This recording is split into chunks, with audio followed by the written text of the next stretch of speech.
ابھی کل شام آمد کی اثرات ظاہر نہیں ہوئے تھے۔ مہرین کو کل معیز اور زرنش نے اس سے بات کرنے پر آمادہ کر لیا تھا۔ یہی وجہ تھی کہ اس وقت وہ بحالت مجبوری اس کے سامنے بیٹھی تھی، البتہ چہرہ بالکل سپاٹ تھا۔ عباس نے بغور ان کے تاثرات جانے اور ان کے سامنے بالکل سنگل صوفے پر بیٹھا زرنش مزید قریب کھڑی تھی۔ آج اس نے سفید رنگ پہنا ہوا تھا اور بلا شبہ اس پر ہر رنگ جچتا تھا۔ آپ کچھ کہنا چاہتی ہیں یا پھر میں ہی کہوں؟ وہ جب سے آیا تھا مکمل خاموشی کا راج تھا۔ 5 منٹ تو گزر چکے تھے، کوئی بات نہیں کر رہا تھا۔ ایسے میں سکوت کے اس بڑھتے دورانیے کو کم کرنے کے لیے بول پڑے، ہم یہ رشتہ نہیں چاہتے، بہتر ہوگا کہ تم زرنش کو طلاق دے دو۔ اتنی کھلی اور دو ٹوک بات کی وہ شاید توقع نہیں کر رہا تھا۔ ٹیک چھوڑ کر سیدھا ہوتا وہ اچنبھے سے اسے دیکھنے لگا۔ چہرے پر ناگواری چھانے لگی تھی۔ ایک نظر ساتھ کھڑی زرنش پر ڈالی اور جان بوجھ کر اس کی طرف دیکھا اور وہ لا تعلق سی کھڑی اپنے پاؤں کو گھور رہی تھی، لیکن چہرے پر شدید بے آرامی کا تاثر نمایاں تھا۔ چھوڑنا ہوتا تو آج یہاں نہ ہوتا۔ آپ ناممکنات میں سے ایک بات کر رہی ہیں، بھول جائیں ایسا کبھی ہوگا۔ وہ بہت سکون سے کہتا انہیں بے سکون کر گیا۔ انداز ایسا تھا جیسے کسی نادان بچے کو اس کی بیجا ضد پر نرمی سے سمجھایا گیا ہو۔ وہ تمہارے ساتھ جانا نہیں چاہتی اور تم اسے زبردستی اپنے ساتھ باندھے ہوئے ہو۔ اس کی آنکھوں میں ٹھنڈا سا تاثر جاگا، آواز میں سلگتا پن تھا۔ زرنش کی نہ چاہتے ہوئے بھی نگاہ اس کی جانب اٹھی اور اس کا چہرہ بے تاثر تھا، لیکن کان سرخ ہونے لگے تھے۔ تبھی عباس نے اس کی جانب دیکھا اور وہ چاہ کر بھی نظریں چرا نہیں پائی تھی۔ مجھے لگتا ہے یہ معاملہ میں اور زرنش طے کریں تو زیادہ بہتر ہوگا۔ آخرکار آپ کم بچے نہیں رہے، بڑے ہو گئے ہیں۔ تمہیں جو بات کرنی ہے مجھ سے کرو، زرنش سے تم بات نہیں کرے گی۔ مہرین نے اس کی طرف دیکھتے ہوئے فیصلہ خود کر سکتی ہیں۔ اس نے لہجہ بھر رکتے زرنش کو دیکھا، لیکن آپ خود ہی کرنے والے ہیں تو چچا سائی نے کیا کیا؟ اس بار آپ اپنی مرضی چلانا چاہ رہی ہیں۔ میں بھی یہی چاہتی ہوں، بالکل اچانک سے بولی تھی، آواز بالکل ہموار تھی۔ وہ چونکے بنا نہ رہ سکا۔ مہرین بھی متعجب سی اسی کی جانب دیکھ رہی تھی، چہرے پر یک گونا سکون سا آن وارد ہوا۔ مجھے آپ کے ساتھ کہیں نہیں جانا، آپ نے واضح کر دیا۔ اس نے واضح کر دیا تھا اپنی چاہت کو۔ تو پھر میں جانتا ہوں کہ ایک بار اور سوچو اور اچھے سے سوچو، کیونکہ میں ایسا نہیں چاہتا۔ کہتے ہوئے عباس کے ہونٹوں کے کونوں میں تبسم بکھرا۔ زرنش کو عجیب لگا، اور اگر ایسا تھا تو کیسے؟ اس کے لیے اس کا ہر رد عمل بالکل غیر متوقع تھا، اور اس کے ددیال والے اس کے ذہنی حاکی کے مطابق ایسے تو نہیں تھے۔ اتنے شانت، اتنے متحمل مزاج، ایسے ٹھہرے پانیوں کے جیسے۔ اس کے سکون میں رتی برابر فرق نہیں آیا تھا۔ یا تو وہ بہت ٹھنڈے مزاج کا تھا یا پھر انہیں زچ کرنے کے لیے صرف اداکاری کر رہا تھا۔ تو پھر وہ یقین پر مسکرایا، بہت چاہت سے کوئی سروکار نہیں مسٹر عباس، میں صرف وہ کروں گی جو میں چاہتی ہوں۔ وہ اپنے الفاظ پر زیادہ زور دیتے ہوئے بولی، اور مہرین کی آنکھوں میں اس کے لیے داد تھی۔ اسے ایسے ہی ہونا چاہیے تھا، مضبوط آنکھوں میں تاثر وہ بڑا خاص تھا۔ زرنش نہ چاہتے ہوئے بھی گڑبڑا گئی۔ کیا فرمائش تھی؟ وہ غش غش کر اٹھی۔ اس سے بات کرنے کی طلبگار نہ تھی، اور وہ خلوت میں گفتگو کا متمنی تھا۔ مہرین نے اسے ناگواریت سے دیکھا اور چہرے پر پھر سے سختی چھا گئی تھی۔ نہیں، یہ بھرپور تردید مہرین کی جانب سے ہوئی تھی۔ عباس نے ایک گہرا سانس لیا۔ مجھے لگتا ہے کہ آپ کو میری نرمی راس نہیں آ رہی۔ خیر، اب جو ہوگا اس کے لیے آپ خود ذمہ دار ہوں گی، میں نہیں۔ یہ آپ کی چوائس ہے۔ کنپٹی کھجاتے ہوئے مہرین کی طرف مسکراہٹ اچھالی۔ زرنش کی طرف اس نے دیکھا تک نہ تھا، اور آنکھیں سکیڑ کر اسے دیکھ رہی تھی، جس کے تاثرات میں کچھ تو عجیب تھا، کچھ تھا جو زرنش کو اچھا نہیں لگ رہا تھا۔ اچھا، چلتا ہوں، پھر دوبارہ سے پھر آؤں گا۔ یہ فکرہ تو جیسے اب اس کی ہر آمد کا حاصل کلام بن چکا تھا۔ پلٹتے ہوئے اس نے زرنش پر ایک ترچھی نگاہ ضرور ڈالی تھی اور پھر لمبے لمبے ڈھاگ پڑتا باہر نکل گیا۔ زرنش نے ایک نظر ماں کو دیکھا اور پھر تیر کی تیزی سے اس کے پیچھے گئی۔ دل جو اشارے دیتا انہیں سنجیدہ لینا چاہے، یہ بے کلی سی اس کی جانب۔ وہ باوجود کوشش کے خود کو پرسکون ظاہر نہیں کر پا رہی تھی اور اس کی آنکھیں مضطرب تھی کون سی بات کا۔ وہ اس کے ساتھ اس کی طرف بڑھتے ہوئے ہاتھ باندھتے ہوئے ہچکچاہٹ سے انجانے وہ وہمی جو اندر کہہ کر آئے تھے زرنش نے ضبط کرتے چبا چبا کر لفظ ادا کیے۔ کہہ کر تو میں بہت کچھ آیا ہوں، تم کس بارے میں بات پوچھ رہی ہو؟ کہتے ہوئے ایک نظر آسمان کی جانب دیکھا اور بادلوں کے سائے سامنے کھڑی لڑکی نہ سہمی قدرت آج نہیں۔ زرنش کو بغور دیکھتے اس نے نفی میں سر ہلایا، یہ تو آخری آپشن ہے، اور پھر ہونٹ باہم پیچ کر کندھے اچکائے۔ زرنش نے بے ساختہ ایک جھرجھری سی لی۔ کیا ہے نا کہ وہ مجھے آپ سے، اس کے لہجے میں مصنوعی تعصب در آیا اور زرنش کی آنکھوں میں بے یقینی۔ میں نے سب پتہ کروایا ہے، تمہارے یہاں صرف خالہ لوگ ہی رشتہ دار ہیں اور خالہ کا ایک ہی بیٹا ہے۔ مجھے پہلی ملاقات ہمیشہ یاد رہتی ہے اور تمہاری خالہ کے بیٹے سے میری پہلی ملاقات کچھ خاص جمی نہیں تھی۔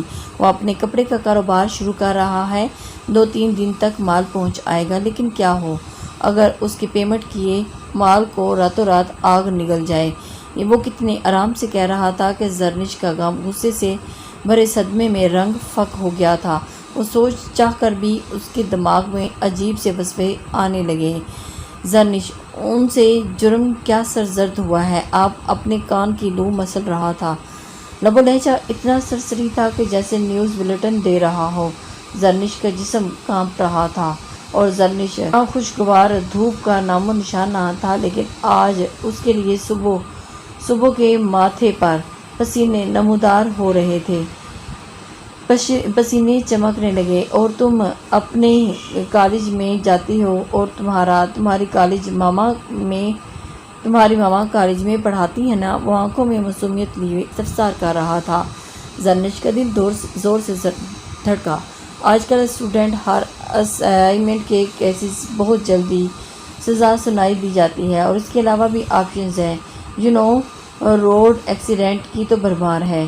اس کی زرد ہوتی رنگت دیکھ کر بھی انجان بنتے وہ اپنی جیب سے والٹ نکال رہا تھا، جسے کھول کر ایک کارڈ برآمد کیا اور پھر والٹ واپس جیب میں رکھتے ہوئے اس کی طرف بڑھا دیا۔ وہ ہراساں نظروں سے اسے اپنی جانب بڑھتا دیکھ رہی تھی، یہاں تک کہ وہ بالکل اس کے سامنے آ ہوا۔ اسے دیکھ کر نرمی سے مسکرایا اور اس کے طرز سے قریب ہوتا گیا۔ بنا اس کے چہرے پر سے نظر ہٹائے اس کا ہاتھ نرمی سے اپنے ہاتھ میں لیا اور بری طرح چونکی، لیکن وہ اپنا ہاتھ چھڑا نہ سکی اور واپس نہ پلٹی، بس یوں ہی سن سی کھڑی رہی، بنا پلک جھپکے، جیسے نمک کا کوئی مجسمہ ہو اور رفتہ رفتہ پگھل رہا ہو۔ اب ہماری اگلی ملاقات تب ہوگی جب تم چاہو گی، اور مجھے لگتا ہے کہ وہ وقت بہت قریب ہے، اس لیے تمہیں اس کی ضرورت پڑ سکتی ہے۔ وہ اس کے ہاتھ کو اپنی ہتھیلی پر رکھے دوسرے ہاتھ سے اس کے پسینے سے بھیگی ہتھیلی پر اپنا کارڈ رکھ رہا تھا۔ پھر ملیں گے زرنش فاطمہ۔ اس کی یقین آنکھیں مسکرائی تھی اور ہونٹ کی مسکراہٹ گہری ہوئی، اور وہ پھر پلٹ گیا اور اس کے جانے کے بعد وہ کسی سخت کسی کیفیت سے وہاں کھڑی رہی۔ یہ سب اتنا آسان نہیں تھا۔ وہ سمجھنا چاہتی تھی کہ کوئی حکمت عملی کام آ جائے گی، تیاری کرنی چاہیے۔ اس کے دماغ میں آتی سبھی سوچوں کا راستہ صرف ایک جملے نے بند کر دیا تھا، اگر وہ اپنی کہی کسی ایک بات پر بھی عمل کر گیا تو پھر کیا ہوگا؟ صرف آگے تاریکی تھی، گھپ اندھیرا تھا، اس کے علاوہ کچھ نہیں۔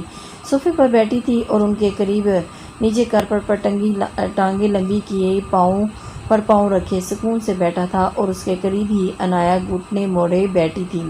رنگ تو دیکھو کیسا پھیکا پڑ رہا ہے، یہ تو بال تم نے دھوپ میں سفید کر دیے ہیں بیٹا۔ عنایا جاؤ تیل والی شیشی لے آؤ، سر کی مالش کر دیتی ہوں۔ عنایا کی ماما مہرین معیز کی طرف بڑھتے ہوئے اس کے سر کی مالش کے لیے اسے کہہ رہی تھی۔ زہرا نے تعصب سے کہتے اس کے بالوں میں ہاتھ پھیرا اور پچھلے 20 منٹ میں بیٹا خاموشی سے سن رہا تھا۔ سامنے بیٹھی عنایا مسکرا رہی تھی۔ عباس نے ایک سے گورا مگر مطلق اثر نہ ہوا۔ بہن بھائیوں کی ہو رہی حوصلہ افزائی دیکھ کر بھی دل کو ایک اور ہی طرح کا سکون میسر آتا ہے، لیکن صرف تب تک جب تک توپوں کا رخ آپ کی طرف نہ ہو۔ یہ صرف بہن بھائی آپ کو تو آنکھوں کے نیچے ہلکے ہو رہے ہیں۔ اس سے پہلے کہ وہ اسے ہونہار نظروں سے گھورتا، زہرا نے اس کی تھوڑی سی پکڑ کر چہرہ اپنی طرف گھمایا۔ عنایہ نے معصومیت سے آنکھیں چپکائی اور شانے اچکاتے ہوئے چلتی بنی۔ اچھا، مجھے کلاسز لینی ہیں اور کورسز، مجھے نہیں پتہ۔ وہ اپنی ڈیمانڈ سامنے رکھتی ہوئی، دکھاؤ ذرا۔ وہ آنکھیں سکیڑے بغور تو دیکھنے لگی۔ وہ صرف میری ٹانگ کھینچ رہی ہیں اماں صاحب، ایسا کچھ نہیں ہے۔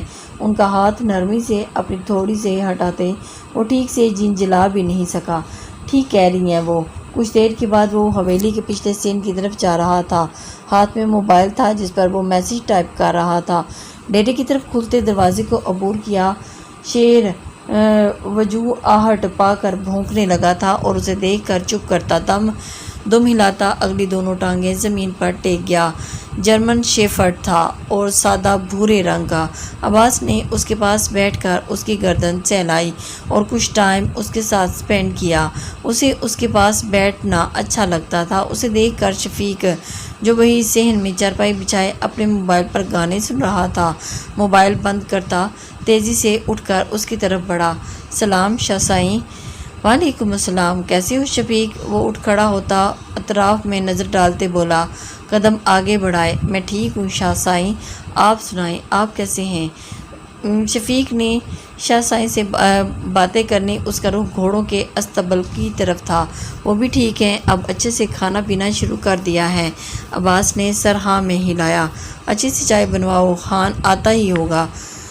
وہ نورے کو دیکھتا اس کی طرف بڑھا تھا۔ شفیق وہیں سے پلٹا۔ نورے کے قریب پہنچ کر وہ بڑے دل سے مسکرایا اور اس کی گردن پر شفقت سے ہاتھ پھیرا۔ آگے تم؟ دبے پاؤں آیا تھا اور عباس اس کی آمد کی خبر نہ ہوئی تھی۔ وہ اپنی ہی سوچوں میں گم تھا اور اسے پتہ ہی نہیں چلا کہ وہ کب آیا۔ مجھے لگا تم زمینوں پر ہوگے۔ اس سے الگ ہوتے وہ بولا تھا، کل سے گھر پر ہی ہوتا ہوں، آم کی فصل اتار لی ہے، اب تھوڑی فرصت ہے، اسی لیے انہی کاموں میں جٹا ہوا ہوں۔ ایک اچٹتی نگاہ عباس پر ڈالی۔ وہ زیر لب ہنسی روکی۔ اور ویسے تیل میں لتھڑے خوب لشکارے مار رہے ہو۔ آنکھوں میں چمک لیے کبیر نے کہا تو عباس نے منہ کے زاویے ٹیڑھے کرتے ہوئے اپنے بالوں میں ہاتھ پھیرا اور اپنی ہتھیلی سائے پھیلائی ہے۔ ہاتھ تیل سے تر واپس آیا تھا اور کبیر خان طوفان خان کے پاس کھڑا اسے نرم نظروں سے نہارنے میں مصروف تھا۔ مجھ سے ملنے آئے ہو یا اپنے طوفان؟ وہ ڈٹھائی سے ہنستا رہا۔ عباس نے اسے افسوس سے دیکھا اور پھر سر جھٹکا۔ دیدار یار سے کسی کا چہرہ نگاہوں کے سامنے گھوما تو ہونٹ آپ ہی اپنی مسکراہٹ میں ڈل گئے۔ میں نے اسے ڈھونڈ لیا۔ ایک جذب کے عالم میں اس نے آہستگی سے کہا اور طوفان خان کو سہلاتے کبیر نے نہ سمجھی سے بھویں سکیڑی اور پھر اسے چند ہی سیکنڈ لگے اس کی بات سمجھنے میں۔ حیرت سے ہونٹ نیم وا ہوئے اور ہاتھ ساکت ہوئے اور ایک جھٹکے سے اس کی طرف مڑا۔ کب؟ کہاں؟ کیسے؟ اس جیسے اطمینان پسند آدمی کی اتنی بے صبری پر عباس ہنسا۔ پھر سب بتاتا ہوں کے انداز میں سر ہلایا تھا۔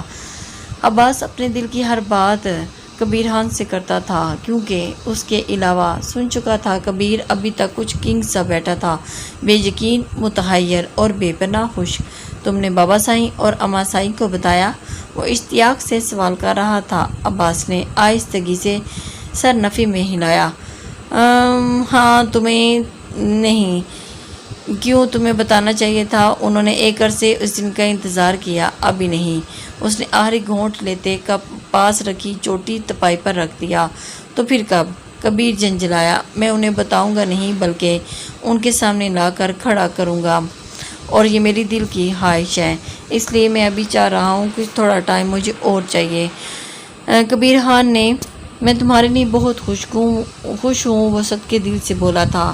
مجھے تمہاری خوشی ہر خوشی سے آگے ہے۔ کبیر نے عباس کو دلاسا دیا اور پھر دونوں بھائی بہت خوش ہوئے۔ عباس نے ایک ٹھنڈی سانس بھری اور دونوں ہاتھ پیچھے چرپائی پر ٹکائے پیچھے کی طرف گردن پھینکے وہ کشادہ آسمان پر تیرتے چاند کو انمہاک سے دیکھنے لگا۔ یہ ایک خواب جیسا ہے، ابھی ساری مشکلیں ختم نہیں ہوئی، بلکہ سچ پوچھو تو ابھی شروع ہوئی ہیں۔ چین پھر سے میں خوش ہوں اور وہ ملی تو صحیح، یہ کوئی چند دنوں یا مہینوں کی کہانی نہیں تھی، میرے 15 سالوں کی تلاش تھی، ہر بار کی ناکامی، ہر بار کی آس ٹوٹنا۔ کبھی کبھی میں خود کو بدل ہونے لگتا تھا، لیکن قدرت مہربان ہوتی ہے میرے دوست، اور جب ہوتی ہے تو پھر سب کچھ بدل جاتا ہے۔ ایک دم سے موضوع بدلتے کبیر نے گڑبڑا کر پہلو بدلا۔ میں کہاں وہ ٹھیک سے حقیقی میں نہ جتا سکا۔ کیوں تم نے شادی نہیں کرنی؟ عباس نے نظریں چاند سے ہٹاتے آبرو اچکا کر اسے دیکھا۔ نہیں کرنی ہے، کرنی تو ہے، وہ گسیانہ سا ہنسا، تو پھر تھوڑا آگے کو جھکا، کلائی پر بندھی گھڑی کو، چین کو انگلیوں سے چھوا۔ لیکن ابھی وقت نہیں۔ اچھا تو پھر تو وہ شب گھڑی کب آئے گی کبیر خان؟ جلدی سے بتا دو، میں بہت انتظار کر رہا ہوں۔ کبیر نے ہفکی سے اسے گھورا۔ عباس نے کچھ دیر اس کے جواب کا انتظار کیا اور پھر سر ہلاتا ہوا اٹھ کھڑا ہوا۔ ٹھیک ہے خان، اب تم دیکھو کیسے اماں سائیں کو تمہارے پیچھے لگاتا ہوں۔ بلکہ اماں سائیں ہی کیوں، بابا سائیں بھی تو ہیں نا۔ اس کی طرف آنکھیں چھوٹی کیے وہ مسکرایا اور انداز طبیعانہ تھا۔ اسے تندہی سے دیکھا۔ تمہیں دوسروں کا سکون غارت کر کے کیا سکون ملتا ہے عباس علی شاہ؟ اس نے دانت پیسے۔ وہ سکون بیان سے باہر ہے، تم نہیں سمجھو گے کبیر خان، تم کبھی سمجھ ہی نہیں سکتے۔ میں اس دن کا کتنی بے صبری سے انتظار کر رہا ہوں۔ کبیر پیچھے سے تیز آواز دبا دبا سا چلایا۔ وہ بے آواز ہنستا ہوا آگے بڑھتا جا رہا تھا جیسے سنا ہی نہ ہو۔ کبیر وہیں کھڑا رہا اور ہاتھ پہلو پر جمائے دوسرا ہاتھ چہرے پر پھیرا اور شفیق عباس کو زیادہ دیکھ کر کپ اٹھانے لگا۔ خان آپ یہیں رہیں گے؟ بستر تیار کر دوں؟ کپ اٹھائے کھڑا شفیق پوچھ رہا تھا۔ وہ چون کر اس کی طرف مڑا، پھر ہاتھ مزید اسے منع کر دیا۔ میں گھر جا رہا ہوں کہہ کر وہ دونوں ہاتھ پشت پر باندھے روی سے چلنے لگے۔ ہونٹ پر ایک پرسکون سی مسکراہٹ تھی۔ اسے عباس کے لیے خوشی تھی اور اس حویلی کے مکینوں کے لیے بھی۔